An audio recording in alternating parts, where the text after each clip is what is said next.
Selamat pagi, siang, sore, Ibu Shirley Tandi Arang yang saya hormati. Nama saya Angelina Sanjaya dengan NIM akhir 079 dari kelompok 7. Dalam video ini, saya dan teman-teman kelompok saya akan membahas tentang sistem endokrin. Apa itu sistem endokrin? Sistem endokrin adalah sistem kontrol tubuh yang terdiri dari kelenjar-kelenjar endokrin yang menghasilkan dan melepaskan hormon ke dalam aliran darah. Hormon-hormon ini bertindak sebagai pembawa pesan kimiawi yang mengatur berbagai fungsi tubuh. Fungsi sistem endokrin ada sebagai berikut, yaitu mengatur metabolisme, mengatur pertumbuhan dan perkembangan seperti hormon pertumbuhan atau growth hormone, mengendalikan fungsi reproduksi seperti siklus menstruasi, produksi sperma, kehamilan, dan aktivitas seksual melalui hormon seperti estrogen, progesteron, dan testosteron. Lalu mengatur respons tubuh terhadap stres, mempertahankan homeostasis, mengatur fungsi sistem kekebalan tubuh, dan mengatur pola tidur. Nah, perbedaan antara sistem endokrin ini itu dapat kita lihat melalui cara kerja, waktu dan durasi efek, dan juga mekanisme pengiriman sinyal. Pertama ada cara kerja. Nah, sistem saraf ini bekerja dengan menggunakan impuls listrik yang sangat cepat untuk mengirimkan sinyal melalui saraf ke organ atau jaringan tertentu. Nah, sistem saraf ini tuh bekerja dengan sangat cepat dan juga langsung. Sedangkan sistem endokrin menggunakan hormon yang dilepaskan ke aliran darah dan bekerja dengan lebih lambat. Tapi sistem endokrin itu lebih terkoordinasi langsung pada organ atau jaringan tertentu tersebut. Selanjutnya ada waktu dan durasi efek. Nah, sistem saraf ini efeknya itu cepat dan juga sementara. Contohnya saat kita terkena benda tajam, kita pasti akan refleks menarik tangan kita kan. Nah, sedangkan sistem endokrin ini tuh lebih lambat, seperti hormon pertumbuhan yang mempengaruhi pertumbuhan tubuh selama bertahun-tahun. Lalu juga ada seperti hormon stres yang mempengaruhi metabolisme tubuh kita dengan jangka waktu yang lebih panjang. Setelah itu, ada mekanisme pengiriman sinyalnya. Nah, sistem saraf ini menggunakan neuron untuk mentransmisikan sinyal elektrik yang sangat cepat melalui jaringan saraf. Sedangkan sistem endokrin menggunakan hormon yang diproduksi oleh kelenjar endokrin itu sendiri dan dilepaskan ke aliran darah untuk mencapai organ target. Nah, meskipun kedua sistem ini memiliki perbedaan, tetapi kedua sistem ini itu sangat penting untuk menjaga homeostasis atau keseimbangan tubuh. Contohnya itu adalah hipotalamus. Nah, hipotalamus ini mengontrol kelenjar pituitari yang merupakan kelenjar utama dalam sistem endokrin. Nah, hipotalamus ini akan menerima informasi dari tubuh. Kemudian ia akan mengirimkan sinyal untuk merangsang atau menahan pelepasan hormon dari kelenjar pituitari tersebut. Ya, sekarang kita berada di pembahasan hormon beserta efeknya. Nah, kita bisa lihat nih, hormon berasal dari bahasa Yunani hormao yang berartikan membangkitkan. Di mana kita bisa menyimpulkan bahwa hormon merupakan senyawa kimia yang dihasilkan oleh sel endokrin, yang dilepaskan ke cairan ekstraseluler dan berfungsi untuk mengatur aktivitas metabolik sel lain dalam tubuh. Nah, kemudian kita bisa lihat nih, berdasarkan struktur kimianya, hormon dibagi menjadi dua, yaitu ada asam amino dan steroid. Di mana yang pertama adalah asam amino yang dapat berupa protein, peptida, atau amina dengan contoh insulin, growth hormone atau GH, ACTH, dan prolaktin. Lalu ada steroid yang dapat dibentuk dari kolesterol, dengan contoh kortisol, estrogen, testosteron, dan aldosteron. Lalu ada efek hormon ya, di mana agar sel target ini dapat merespons suatu hormon, maka diperlukan reseptor protein spesifik yang dapat berikatan dengan hormon tersebut. Nah, ketika ikatan hormon ini dengan target sel itu terjadi, maka hormon akan mempengaruhi cara kerja sel tersebut yang mengakibatkan adanya efek spesifik tergantung hormon dan sel target. Dengan contoh nih, hormon insulin yang dihasilkan oleh pankreas, yang ternyata berperan dalam pengaturan kadar glukosa darah.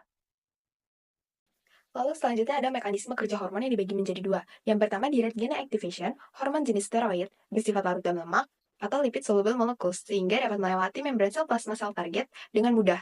Lalu yang kedua itu ada second messenger system. Hormon berbasis asam amino seperti protein dan juga peptida tidak mudah larut dalam lemak sehingga tidak dapat langsung menembus membran plasma sel target sehingga memerlukan second messenger system.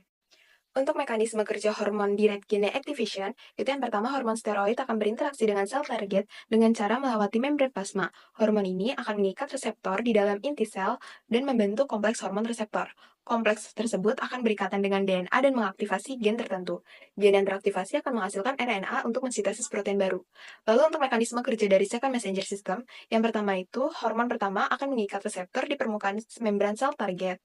Ikatan ini akan memicu aktivasi enzim di membran dan menghasilkan senyawa pembawa pesan kedua seperti CAMP. Pembawa pesan kedua itu akan memulai serangkaian reaksi untuk menyesuaikan fungsi sel, dan proses ini akan memperkuat sinyal hormon sehingga mempengaruhi sel target. Berikut adalah sistem endokrin. Sistem endokrin adalah jaringan kelenjar yang menghasilkan hormon. Hormon ini mengatur banyak hal penting, seperti pertumbuhan, metabolisme, dan keseimbangan tubuh. Tapi hormon ini tidak bekerja sendiri. Ada stimulus atau rangsangan yang memicu kelenjar untuk mengeluarkan hormon. Stimulus ini membantu tubuh kita tetap seimbang atau homeostasis. Nah, stimulus kerja endokrin ada 3 jenis, humoral, neural, dan hormonal.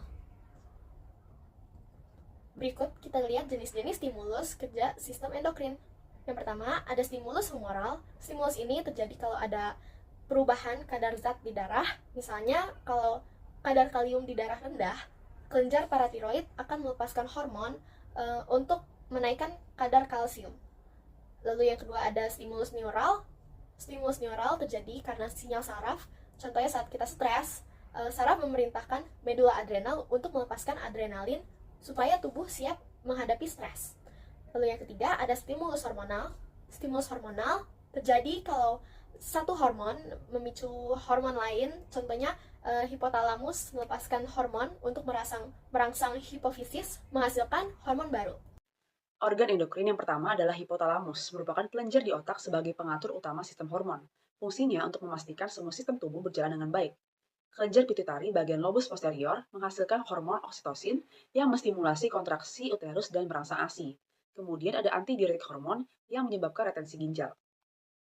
Kemudian ada lobus anterior yang menghasilkan growth hormone untuk menstimulasi pertumbuhan tulang dan otot serta metabolisme.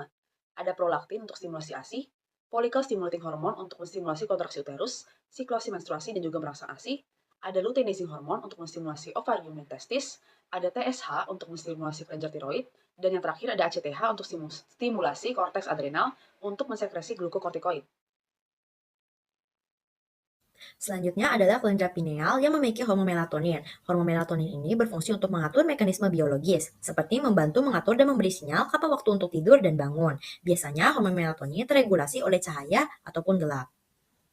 Selanjutnya adalah kelenjar tiroid yang dimana terdapat 2 hormon di dalamnya. Hormon yang pertama adalah hormon tirosin dan triiodotironin yang berfungsi sebagai stimulasi metabolisme.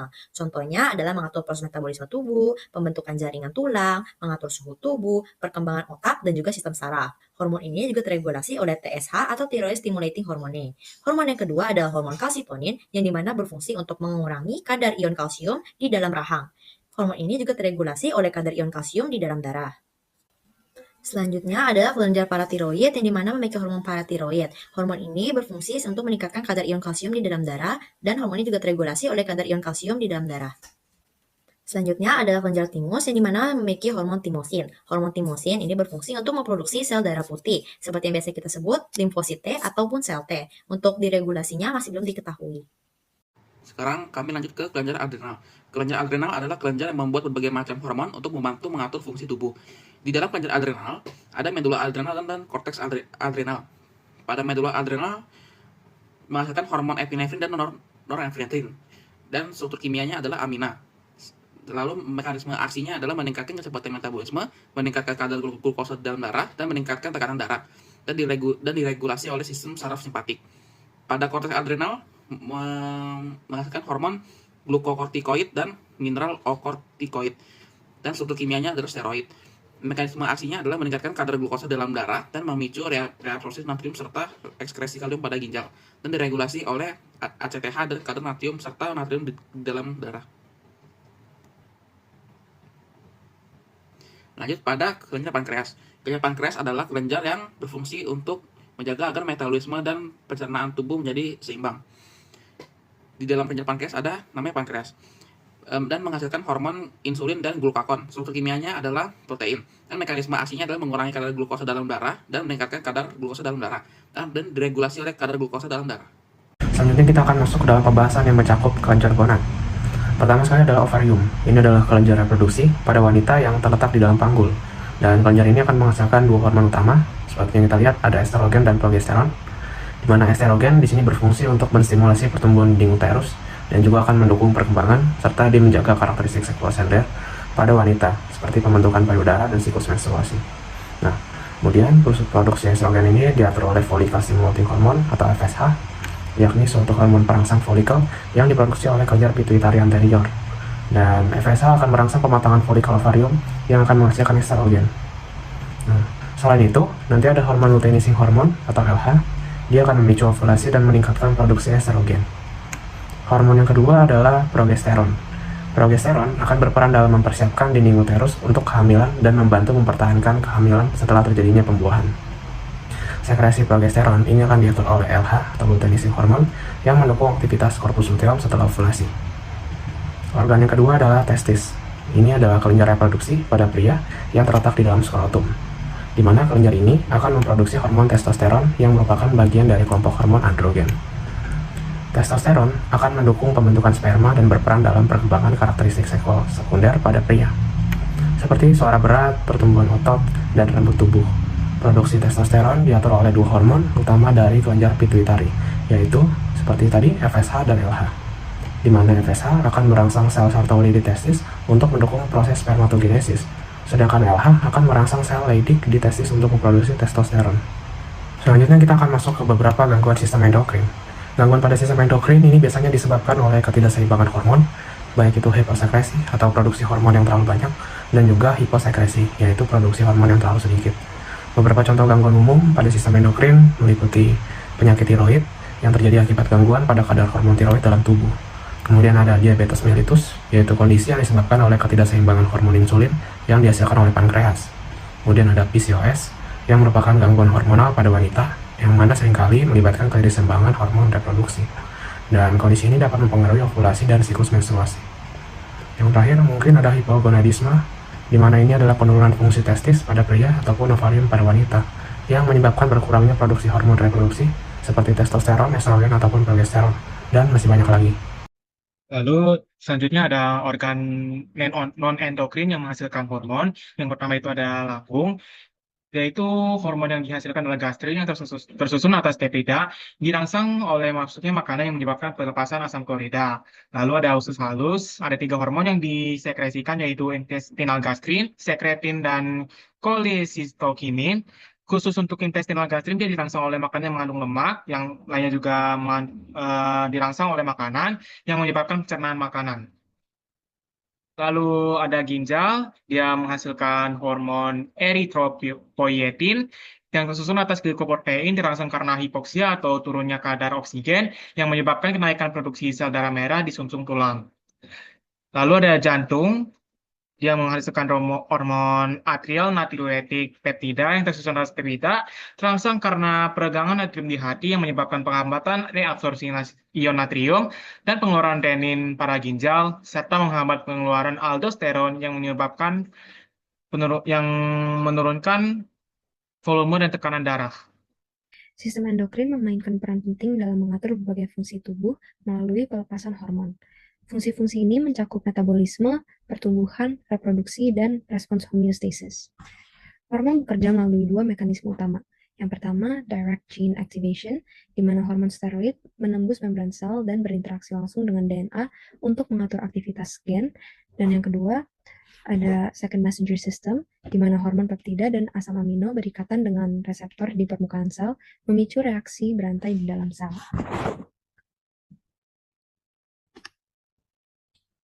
Perbedaan utama antara sistem endokrin dan sistem saraf terletak pada metode dan kecepatan respons.